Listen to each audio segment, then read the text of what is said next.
3 महामंत्र। ओम त्वमेव साक्षात् श्री महालक्ष्मी महासरस्वती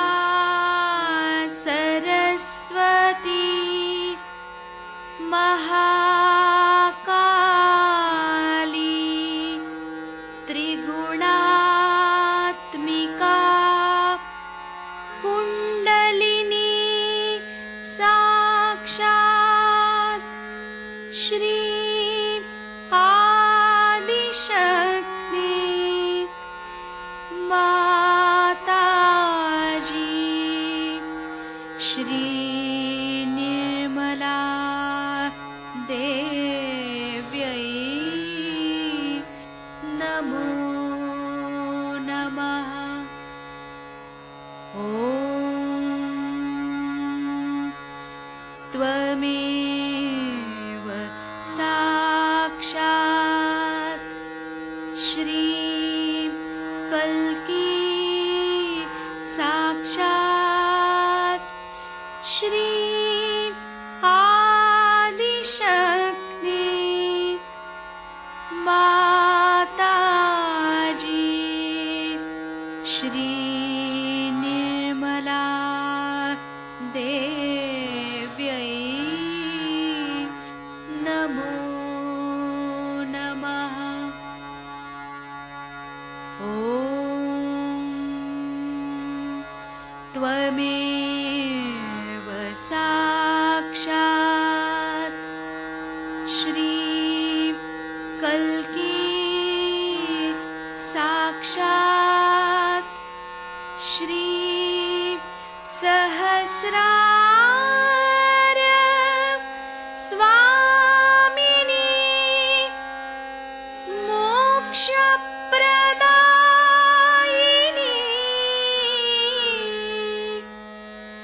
माताजी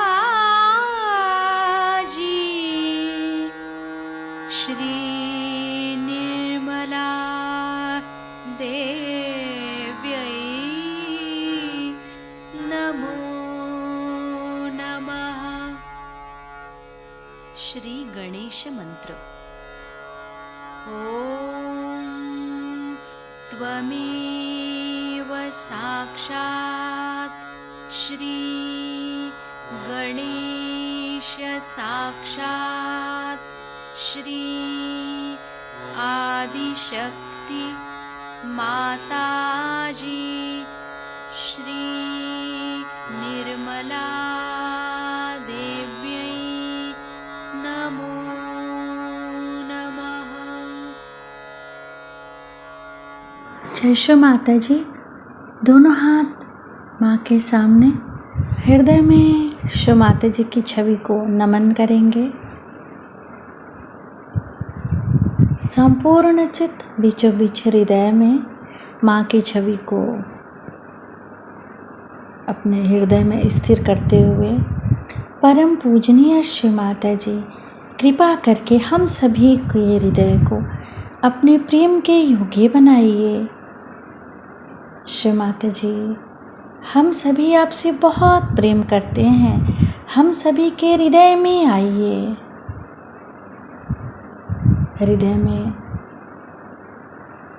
माँ को देखते हुए, श्री माता जी को देखते हुए, श्री माता जी हमारे इस हृदय को और भी पवित्र बनाइए श्री माता जी, ताकि आप यहाँ आ सकें।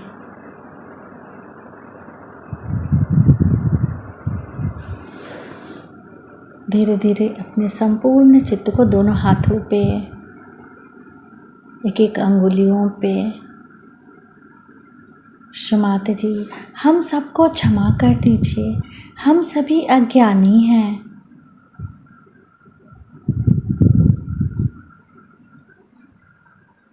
धीरे धीरे अपने संपूर्ण चित्त को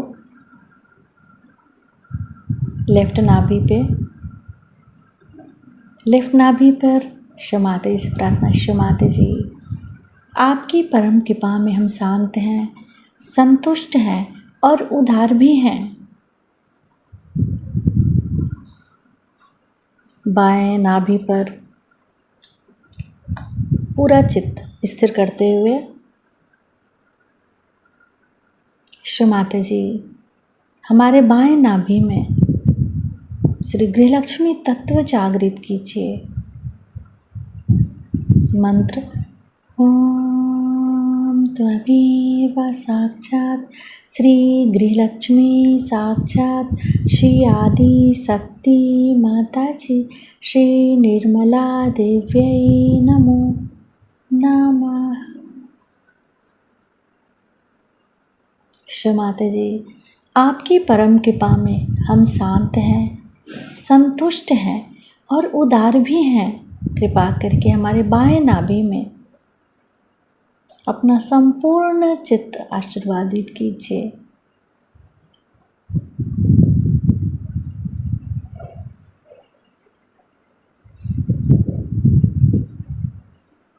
बाएं नाभि पर ही अपने संपूर्ण चित्त को रखते हुए क्लॉकवाइज घुमाएंगे चित्त को।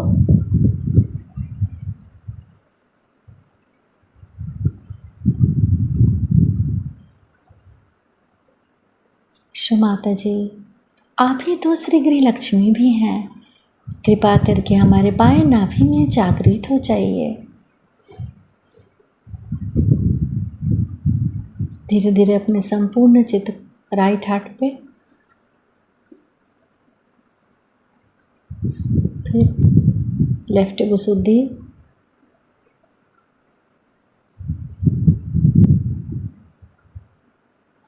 लेफ्ट आज्ञा,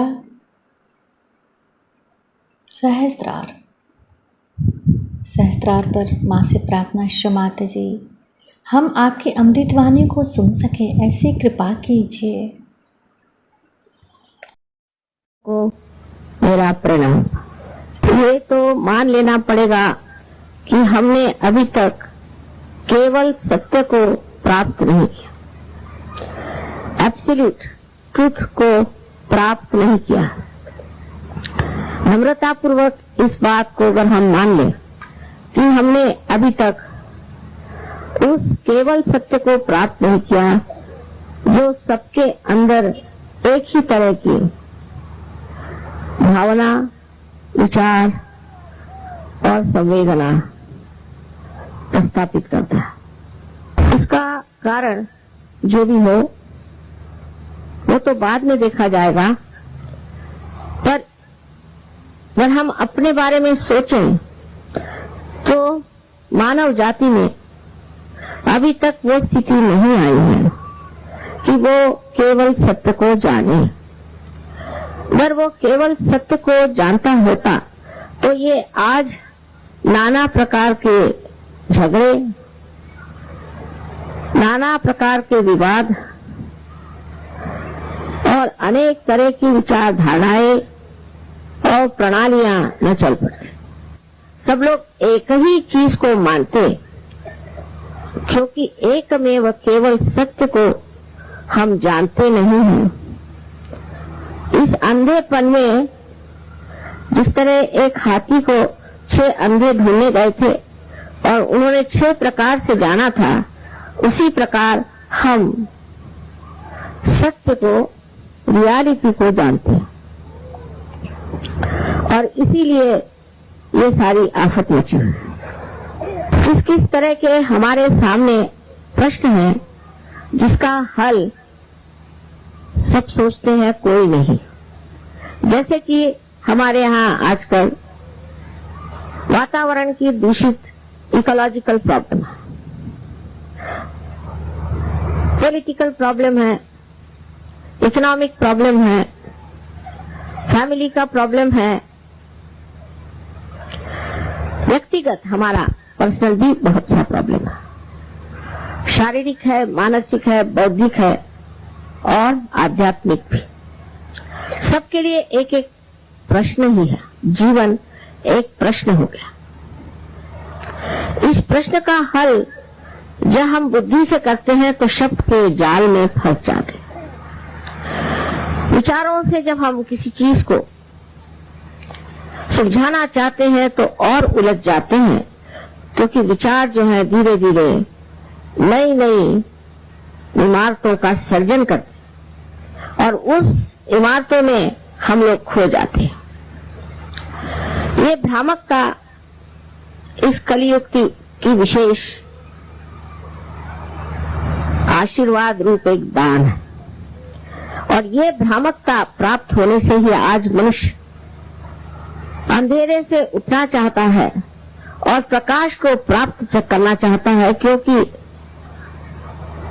इसकी यातनाएं अब सह्य नहीं, सहन नहीं होती। इसको महसूस कर रहे हैं और सब लोग चाहते हैं कि किसी तरह से इस दुर्धर जीवन से किसी ऐसे जीवन में हम परिवर्तित हो जाएं जहां ये सब चीजें हम एक नाटक की तरह देख सकें। जब हम साइंस की ओर बढ़ते हैं और पाश्चिमात्य देशों का प्रगल्भ होना, उसकी प्रगति होनी हमारी आंखें चकाचौंध कर देती है, लेकिन जब आप वहां जाकर देखते हैं तो आप हैरान हो जाते हैं कि हम लोग इनसे बहुत ज्यादा सुखी हैं।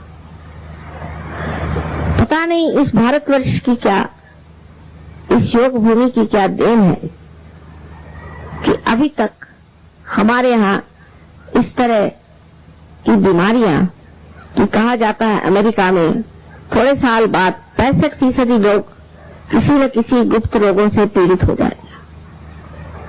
इस भारतवर्ष के परम आशीर्वाद से ही अभी तक हम लोगों में नैतिकता का भाव बहुत जबरदस्त है।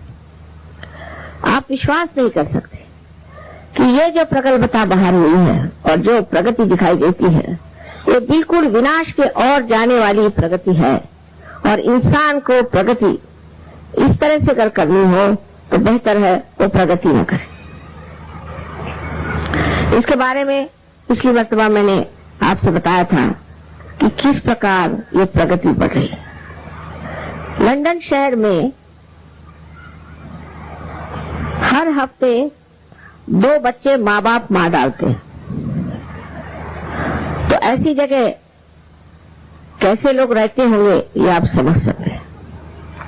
और भी बहुत गंदी बातें बच्चों के साथ हो रही है जिसका आप लोग अंदाज ही नहीं लगा सकते, आपके दिमाग में भी नहीं आ सकते, आप सोच भी नहीं सकते, क्योंकि आपकी अभी तक इतनी प्रगति नहीं हुई है।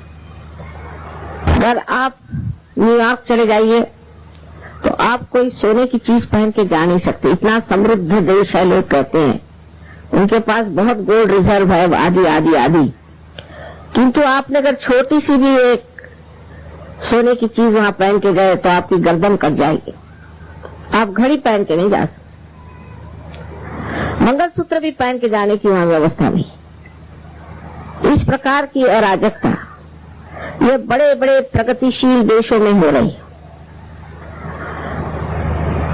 और इस कदर मूर्ख और मूढ़ लोग हैं कि उनके मूर्खता का वर्णन ही नहीं कर सकते। जैसे एक एक्ट्रेस की 8वीं शादी हुई, 8वीं।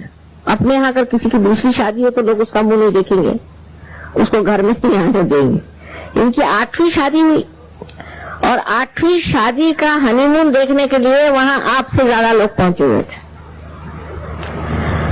और हेलीकॉप्टर से लोग उनका फोटो लेने के लिए पैराशूट कर रहे थे, जो 10 हेलीकॉप्टर थे।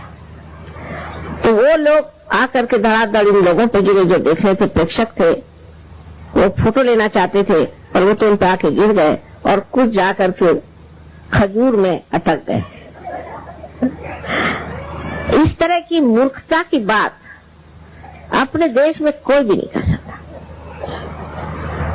तो मनुष्य की प्रगल्भता, मैच्योरिटी जो आज हिंदुस्तान में है, उसका आपको अंदाज नहीं। उन लोगों पे हंसी आती है, बात बात में वो कहेंगे कि मैं तुझसे घृणा करता हूं। आप बताइए, अपने अगर कोई ऐसा कहे तो लोग सोचे से पागल खाने छोड़ा। किसी से घृणा करना ये पाप है, ये अपने देश में सब लोग जानते हैं। कोई आपने सुना है हिंदी में, उर्दू में, मराठी में या तमिल में ऐसी बात कहेगा कि मैं तुझसे घृणा करता हूं, आई हेट यू? वहां उठे बैठे लोग ये बात है। इन लोगों में कौन सा कल्चर है, कौन सी संस्कृति है, मैं आज तक समझ नहीं पाया। और इस कदर गंदगी के और बढ़े चले जा रहे हैं। किसी भी तरह की नैतिकता की वहां बात नहीं कर सकते, न कोई समझ सकता। 90 साल के सिनेमा एक्टर और एक्ट्रेस शेक डांस के लिए निकले, टेलीविजन पे दिखा रहे थे। वो मोटर से उतरते वक्त ही शेक कर रहे थे। मैंने कहा भी आगे कौन सा शेक डांस करना है।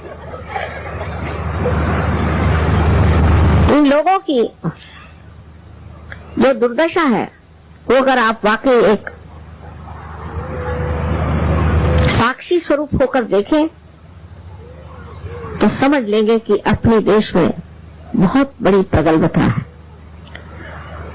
बेवकूफी की बातें अपने यहां कोई नहीं कर सकता, और कोई करे तो उसे फौरन लोग ठिकाने लगा देते हैं। थोड़ा बहुत असर आ गया। वैसे तो बेवकूफों की कमी नहीं, गाली बंदूंडे 1000 मिलते हैं, पर अगर हिंदुस्तान में 1000 मिलते हैं तो बाहर करोड़ों मिलते हैं। और ये प्रगल्भता होते हुए भी हम लोग भी किसी और चीज में जकड़ गए, और उस जकड़न के कारण हम लोग भी नहीं उठ पाते उस सत्य की ओर जिससे हमें प्रकाश मिलने वाला है। और हमारी जकड़ जो है वो है अंधश्रद्धाएं। किसी भी चीज में हमने विश्वास कर लिया तो वो परम विश्वास हो जाता है।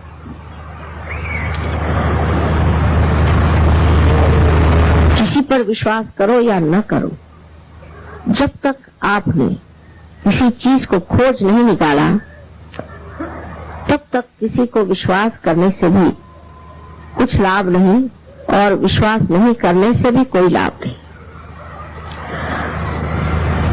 तो जब हम सत्य की खोज पे निकले हैं तो पहले जान लेना चाहिए कि सत्य क्या है। इस सत्य को भी और आप देखें तो हर एक धर्म में कहा गया, किसी भी धर्म में खराबी नहीं। आप इस्लाम को पढ़िए तो सोचिएगा कितना उत्तम धर्म है। आप हिंदू धर्म के बारे में पढ़ें तो कहेंगे कितना उत्तम धर्म है। सिखों का धर्म कितना उत्तम है, बुद्धों का धर्म कितना उत्तम है, जैनियों का धर्म कितना उत्तम है। लेकिन ये सब उत्तमोत्तम सारे जो पुष्प एक अध्यात्म के वृक्ष पे आए थे वो आज सब ने तोड़ लिए हैं, और हर एक इस टूटे हुए, मुरझाए हुए, मरे हुए फूल को मेरा ये करके झगड़ा कर रहा है। इसका भी एक कारण है कि ये जीवंत फूल क्यों टूट गए। कारण ये धर्म, कोई सा भी धर्म, या तो पैसे के पीछे दौड़ रहा, मनी ओरिएंटेड है, और या तो सत्ता के पीछे नहीं, पावर ओरिएंटेड है। लेकिन कोई भी आत्मा के तरफ ध्यान नहीं दे रहा। जो सब धर्मों में कहा है कि आत्मानुभव लिए बगैर आप जान ही नहीं सकते कि सत्य क्या है। यहाँ तक कि महावीर और बुद्ध ने तो परमात्मा की बात नहीं की, वो निरीश्वर बात पे आ गए कि छोड़ो परमात्मा को, पहले तुम अपना आत्मा जानो। सब कहते गए एक के बाद कितनों ने ये बात कही। अपने ही देश में नहीं, बाहर भी बहुत से कवियों ने, गटर है, विलियम ब्लेक है, लुईस है, अनेक लोगों ने आत्मा पर चर्चा किया। ईसाई धर्म में तो बिल्कुल साफ लिखा गया है कि जब तक आपका पुनर्जन्म नहीं होता तब तक आप परमात्मा को जान नहीं सकते। तो उन लोगों ने अपने सर पे लगा ली पार्टी की पुनर्जन्म हुए, बॉर्न अगेन लोग, बस पार्टी लगा ली। हम ईसाई, मुसलमान, हम क्रिश्चियन, हम फलाने, पार्टी लगा ली। लेकिन कोई ईसाई हो, मुसलमान हो, क्रिश्चियन हो, कोई भी धर्म का आदमी हो, वो सब पाप कर ही सकता है। कोई सा भी पाप वो कर सकता है। फिर ये सर पे ये ब्रांड लगाने की क्या जरूरत है? उसका तो कोई असर ही नहीं। और फिर उसी को लेकर के झगड़ा भी कर सकता है।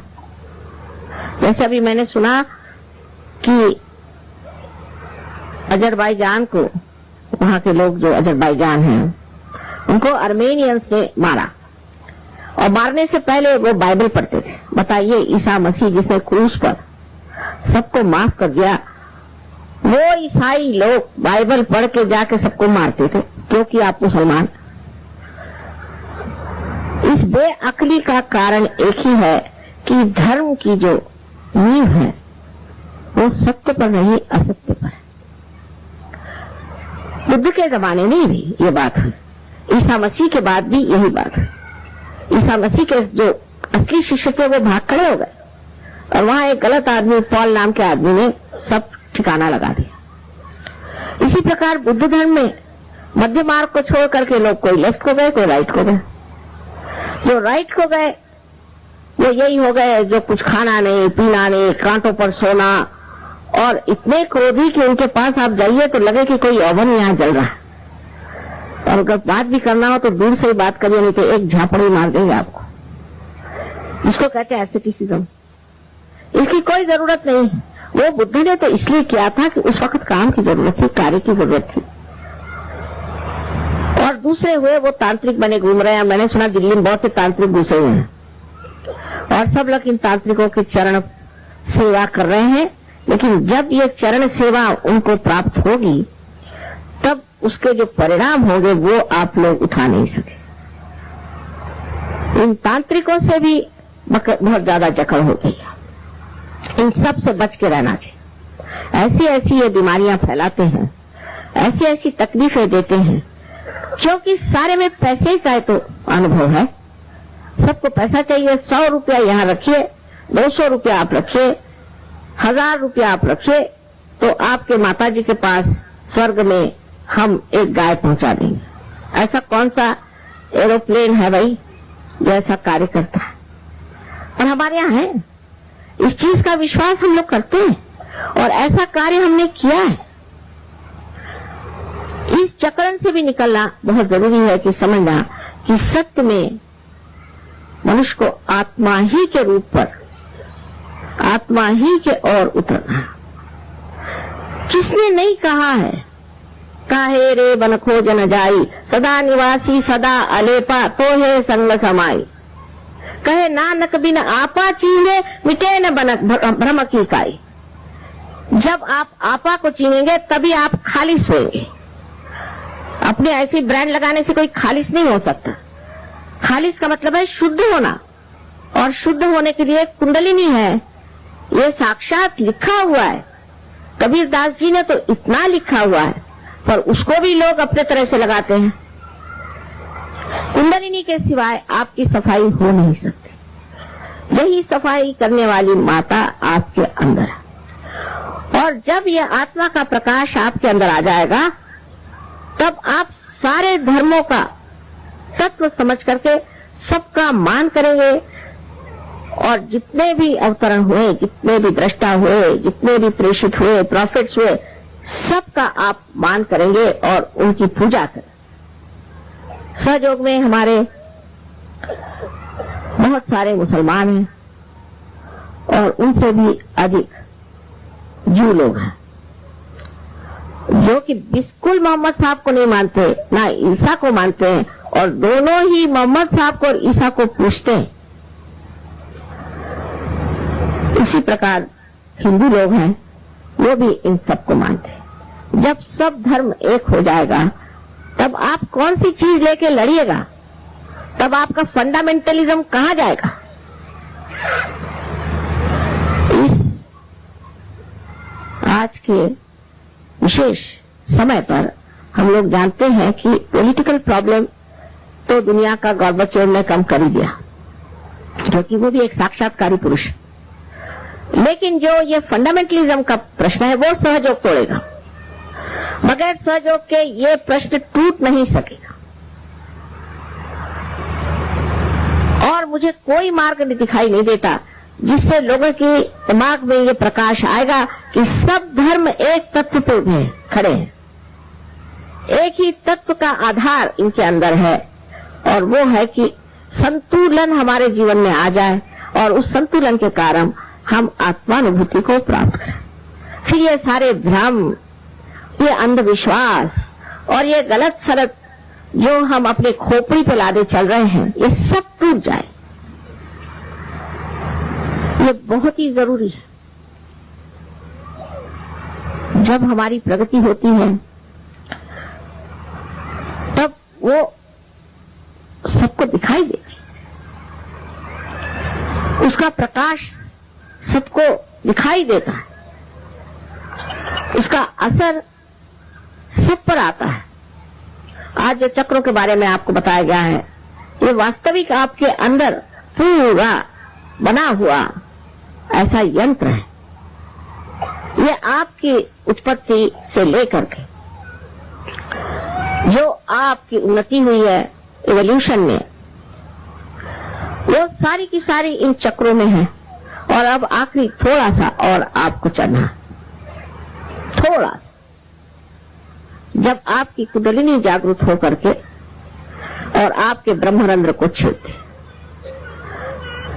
उसी के साथ साथ क्योंकि आपका शारीरिक, मानसिक, बौद्धिक और आत्मिक जितना भी कुछ कार्य है वो यही चक्र करते हैं, इसलिए जैसे ही कुंडलिनी आपके इन चक्रों में जागृत हो जाएगी, वो उसको प्लावित करेगी, नरिश करेगी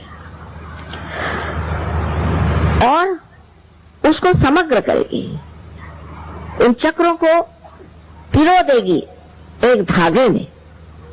माने आप में समग्रता आ जाएगी, इंटीग्रेशन आ जाएगा। और आपके सेंट्रल नर्वस सिस्टम पर, आपके मज्जा तत्व पर आपको महसूस होगा, सत्य आपको महसूस होगा। अब सत्य क्या है? एक तो सत्य यह है कि आप शरीर, मन, बुद्धि, अहंकार आदि कुछ नहीं, आप शुद्ध आत्मा,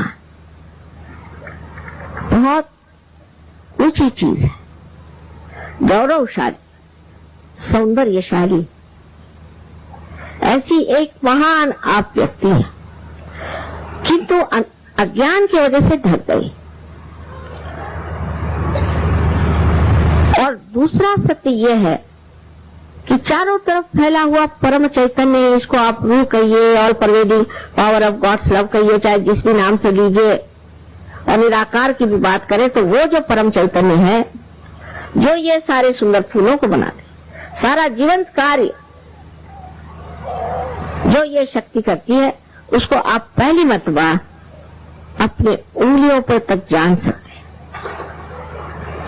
यानी आपकी जो चेतना है, अवेयरनेस है, उसमें एक नया आयाम, न्यू डायमेंशन आ जाता है, जिसमें आप महसूस करते हैं इस शक्ति को आपने पहले कभी जाना नहीं।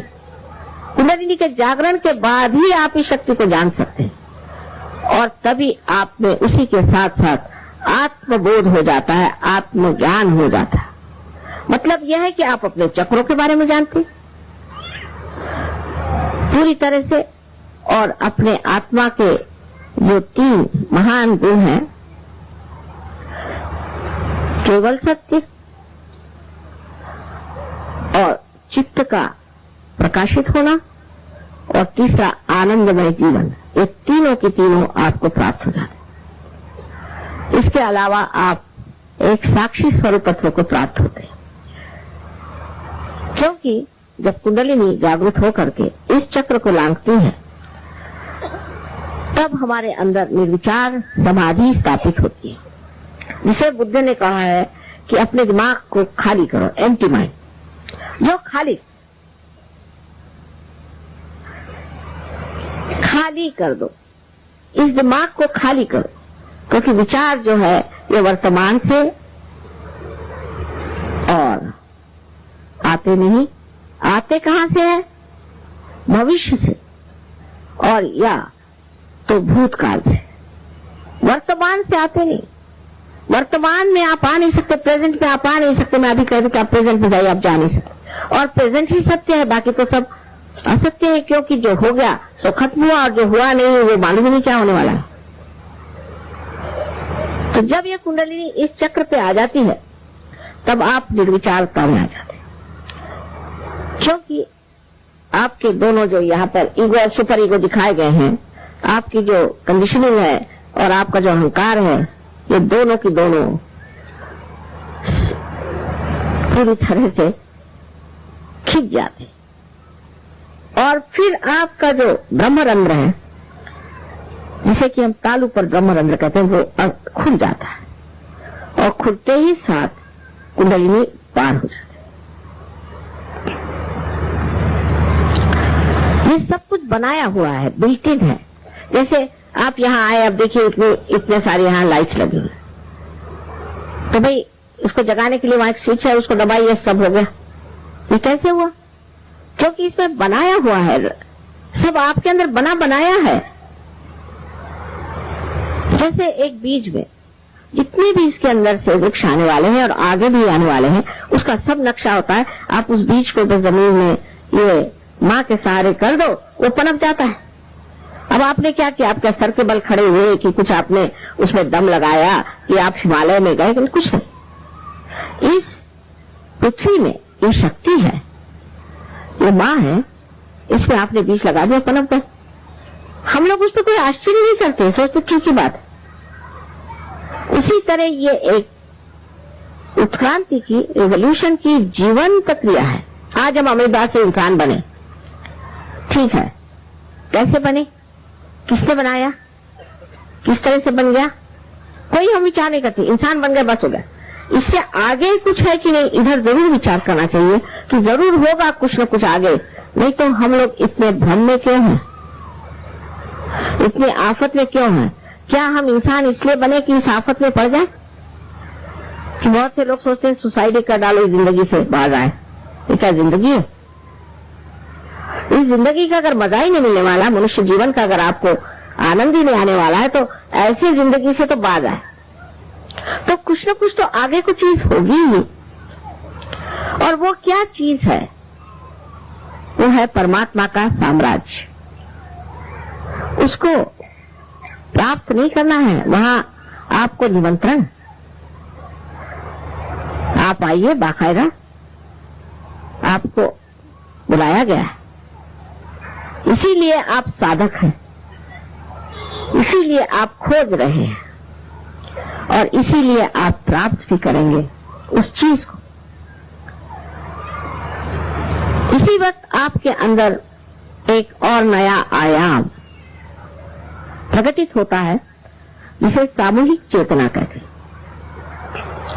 सामूहिक चेतना का मतलब यह है कि जैसे आप अपने चक्रों को महसूस कर सकते हैं, उसी तरह आप दूसरों के भी चक्रों को महसूस कर सकते हैं। इतना ही नहीं, पर दूसरा कौन? जब आप एक ही महामानव के अंग प्रत्यंग बन गए, इस उंगली से ये उंगली कोई दूसरी है, इस हाथ में कोई शिकायत होती है तो दूसरा हाथ आकर के उसे मदद करता है ना, फौरन। उसी प्रकार आप सब जागरूक हो जाते हैं उस महामानव में, उस विराट में, उस अकबर में। और तब आपको आश्चर्य होता है कि अरे ये हम सामूहिकता में कहां, सारी दुनिया आपकी हो गई। मैं जब रशिया गई थी, रशियन लोगों के लिए क्या कहें, हम सबसे वही अच्छे हैं। मैं आपसे कहूं, हम लोग धर्म के बारे में इतना जरूरत से ज्यादा जानते हैं कि इस कुंडली काम नहीं करते। और रशिया में आप सोचो, जहां पे धर्म के बारे में कुछ नहीं जानते, भगवान के बारे में कुछ नहीं जानते, और न ही कोई वो इतना ज्यादा मटेरियलिस्टिक है, उन लोगों के सहयोग इतना सरल है। एक एक प्रोग्राम में 16-16 हजार लोग आते थे और सारे के सारे पार हो जाते हैं और जमते हैं। उसकी इतनी इज्जत है, तो हिंदुस्तान में पार हो जाएंगे, पर जैसे अपने फ्रीडम की हमें इज्जत नहीं, उससे भी कम इज्जत अपने सेल्फ रियलाइजेशन की। उससे भी कम हमें अपने आत्मानुभूति की। हम चिपके ही रहते तो भी वही चीजें करते रहते, और वो ऐसे जम गए। एक सिर्फ शहर तलियाती, वहां पर 22,000 सहयोगी हैं। एक दिन रशिया ऐसा देश बन जाएगा कि हम लोग कहीं नहीं रह जाएंगे। वही मंदिरों के चक्कर, वही मस्जिदों के चक्कर, वही गुरुद्वारे के चक्कर। अरे भाई, अस्पताल में जाने से आप ठीक हो जाएंगे? प्रिस्क्रिप्शन को पढ़ने से आप ठीक हो जाएंगे? दवा लीजिए, दवाई तो लेनी नहीं, प्रिस्क्रिप्शन ही पढ़े जा रहे हैं। वो लिख गए प्रिस्क्रिप्शन कि ये दवा लीजिए। अब कहे नानक बिन आपा चीने मिटे न भ्रम की काई, बस पढ़ते जाओ। उसे क्या भ्रम मिट जाएगा पढ़ने से? इधर कोई बाइबल पढ़ रहा है, उधर कोई कुरान पढ़ रहा है, उधर ग्रंथ साहब पढ़ रहे हैं, कोई कुछ पढ़ रहा है, कुछ खोपड़ी में तो जाता ही नहीं है। क्योंकि आपके अंदर आत्मा का जागरण नहीं। आत्मा के जागरण के बाद धर्म आत्मसात होता है, अंदर खिंचते जाता है। आपको आश्चर्य होगा कि लंदन के लोग तो आप जानते हैं ना, उनके दिमाग कितने कड़क होते हैं। वहां पर सहयोग में जो पार हुआ, दूसरे दिन उसके ड्रग्स छूट गए, शराब छूट गई, सब छूट गया। मैं किसी से कहती नहीं हूं कि शराब मत पियो, क्योंकि आधे लोग उठ के चले जाएंगे। ये तो बहुत ही बुरी बात है कहना कि शराब मत पियो, सिगरेट मत पियो। बाप रे बाप, ये तो मैं कहती हूँ आप ही छोड़ देंगे। मैं कहती हूँ इस गली में आ जाओ, फिर देखती हूँ अपने आप ही छूट जाएगा आपका। क्योंकि न कि आप उसे देखते हैं कि ये खराब चीज है, लेकिन आपके अंदर शक्ति आ जाती है, आप छोड़ देते। कुछ कहने की जरूरत नहीं, ये छोड़ वो छोड़, सब छोड़ के आप सीधे हो जाते हैं। न ही मैं कहती हूँ कि आप गुस्सा छोड़ो, गुस्सा ही भाग खड़ा हो जाता है आत्म साक्षात्कार याद कैसे। तो इस अपनी शक्ति को हमें प्राप्त करना है, और इस शक्ति को प्राप्त करने के बाद आपको हैरानी होगी कि सारे संसार में हजारों लोग आज इस शक्ति से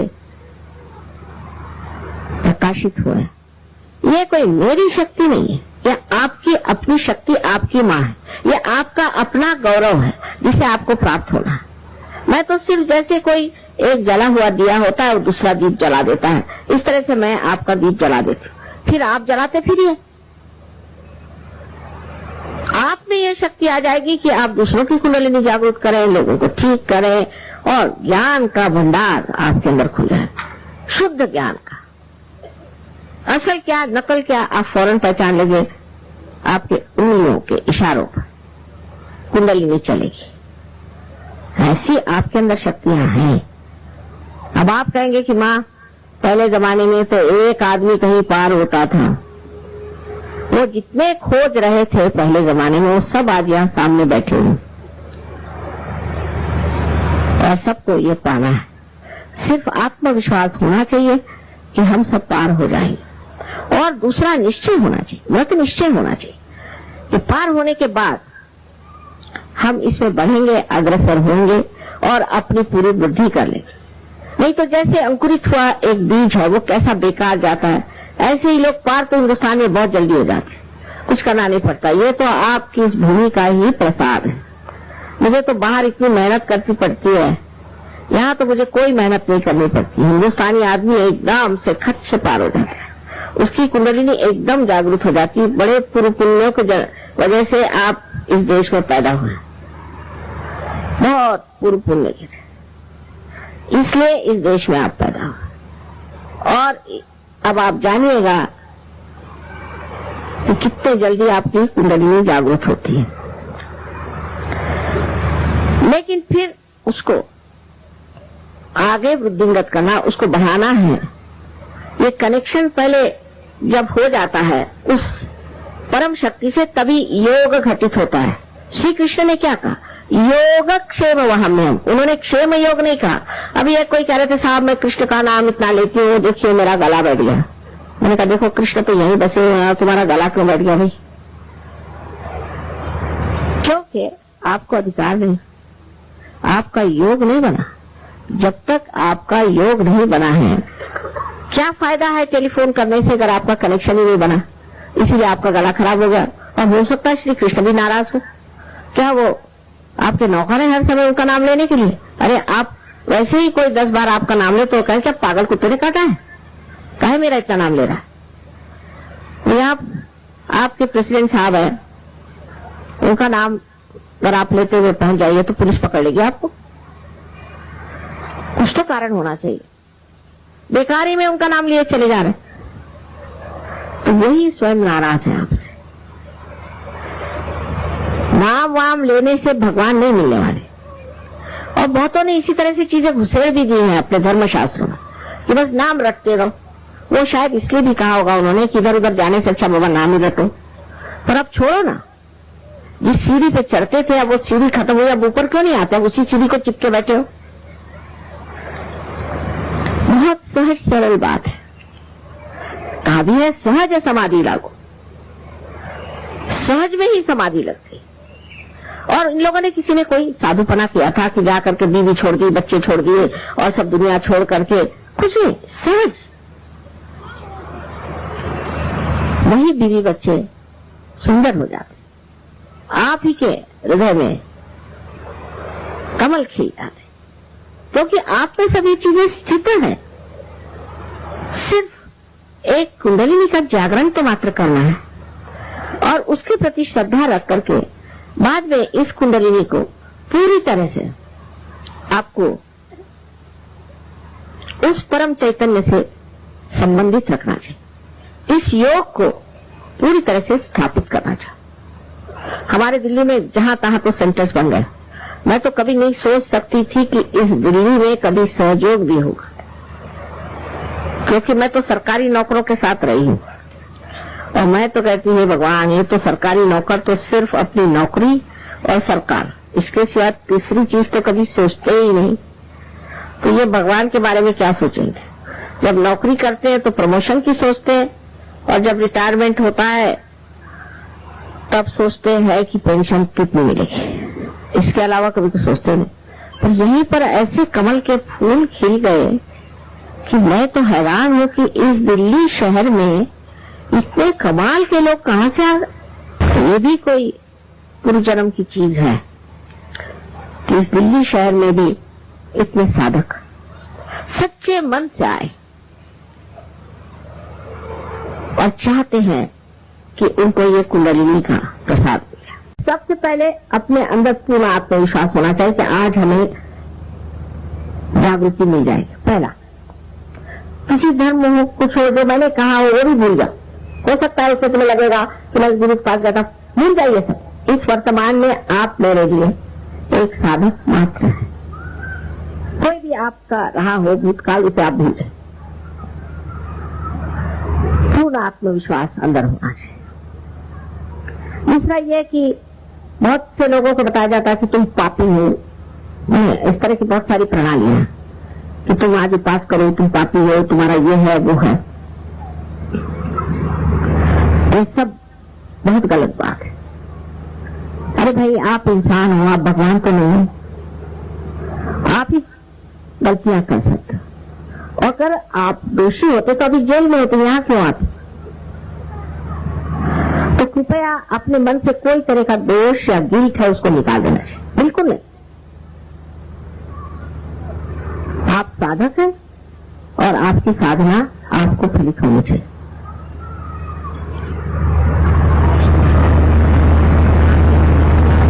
तीसरी चीज है कि आप सबको एक साथ क्षमा करें।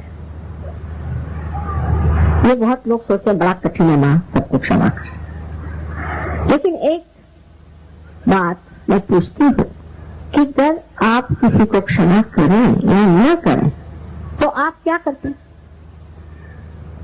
कुछ भी नहीं करते। पर अगर आप क्षमा नहीं करते हैं तो जो आपको सता रहे हैं, जिन्होंने आपको सताया है, उनके हाथों आप खेलते हैं और उनकी जगह आप अपने को सता रहे हैं। तो फायदा क्या? लॉजिकल चीज। सिर्फ आप इतना मन में कह दो कि मैंने सबको क्षमा कर दिया, बिल्कुल।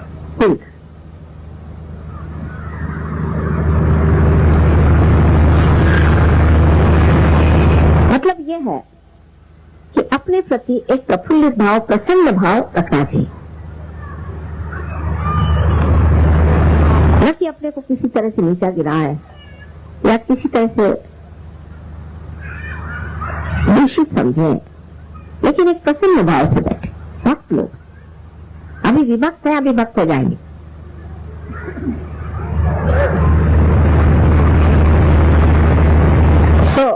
बहुत ही आसान चीज है इसको प्राप्त करना। बस आप लोग अपने जूते जरा उतार करके रख लीजिए और कुछ करना है। अब मैं आपको इस भारत भूमि की विशेषता बताती हूँ। आप ऐसे हाथ करें और मेरी ओर देखिए और विचार मत करिए, आपके विचार रुक जाएंगे, विचार समाधि फौरन आ जाए। अपने पे विश्वास है, पहली चीज, शंका नहीं करनी।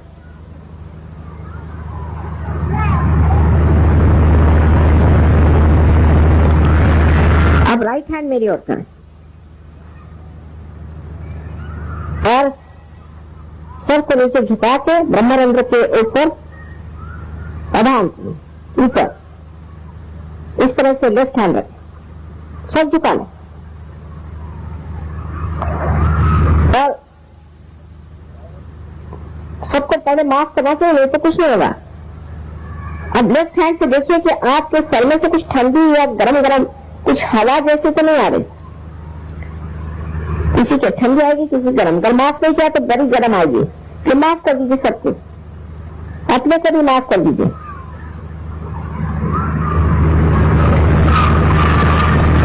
अब लेफ्ट हैंड मेरे ओर, सर झुका के देखना चाहिए, लेफ्ट हैंड मेरे। अब फिर सर झुका के देखिए,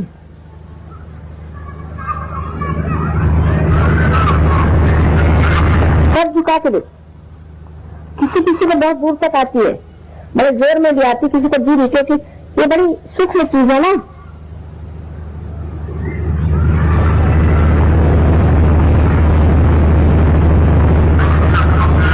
हाँ, अब फिर से राइट हैंड मेरे।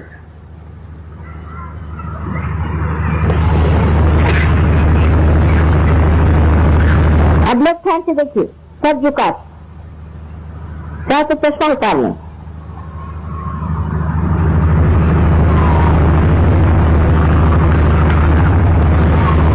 अब दोनों हाथ आकाश की ओर करें और सर पीछे की ओर करें। एक सवाल पूछें कि क्या मां यही परम चैतन्य है, यही ब्रह्म चैतन्य है? कोई सा भी एक प्रश्न पूछे, क्या यही परमात्मा की पूर्ण शक्ति है? पीछे सर ऊपर की तरफ आकाश की ओर 3 बार प्रश्न करें।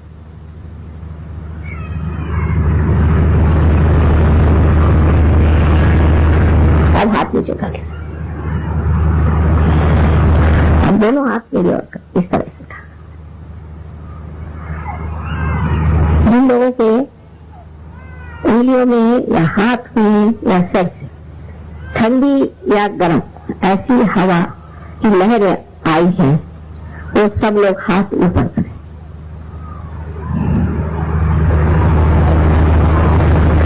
ये है अपनी भारत भूमि।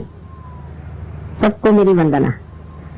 जिस भूमि पर आप बैठे हैं उसकी ये कमाल है, नहीं तो आधा घंटा मुझे मेहनत करनी पड़ती है, हर एक चक्र को पकड़ना पड़ता है, लेकिन आप लोग सब पार होगा। अधिकतर कुछ नहीं, अधिकतर सब लोग पार होगा, लेकिन अब इसके आगे कैसे जाना है, इसके लिए आपको हमारे सेंटर्स पर आना होगा। वैसे भी मेरे प्रोग्राम 3-4 जगह आप आएगी। और ये जान लीजिए कि ये आपके विचार से परी चीज है, इसलिए इस पर कोई आर्ग्यूमेंट नहीं हो सकता। आप सबको समाना है, आप सबकी बड़ी जिम्मेदारी है, क्योंकि आप भारत में हैं। इसके बारे में जो कुछ भी आपको जानना है, सब कुछ आप जान सकते हैं बिना मूल्य। इसका कोई मूल्य नहीं, अमूल्य। देख लीजिए, देख लीजिए, अब भी आ रही, एक दूसरे के सर में भी देख सकते, इधर देख लीजिए।